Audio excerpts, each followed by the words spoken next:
Après le sommet de Paris, beaucoup de Congolais souhaiteraient que la RDC suspende sa participation à l'Organisation internationale de la francophonie ou carrément se retirer de cette organisation.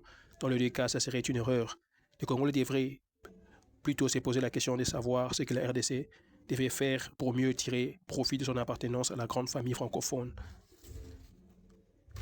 Au sein de l'organisation de la francophonie, la RDC exerce peu d'influence que le Rwanda, qui est un pays dont la langue officielle est l'anglais dans le français. Malheureusement, la RDC n'exerce pas encore l'influence qu'elle devait avoir en tant que plus grand pays francophone en nombre et en ressources.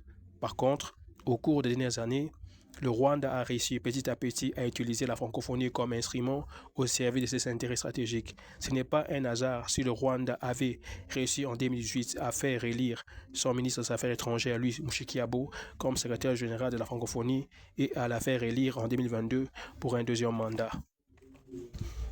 Ce n'est pas un hasard. Après le sommet de Paris, la prochaine réunion politique de la francophonie se tiendra à Kigali en 2025. En effet, c'est à Kigali que se retrouveront l'année prochaine la conférence ministérielle de la francophonie. Le Rwanda prépare la reconduction du secrétaire général de la francophonie qui est rwandaise et le Rwanda utilise la francophonie pour ses intérêts stratégiques en utilisant la secrétaire générale efficacement.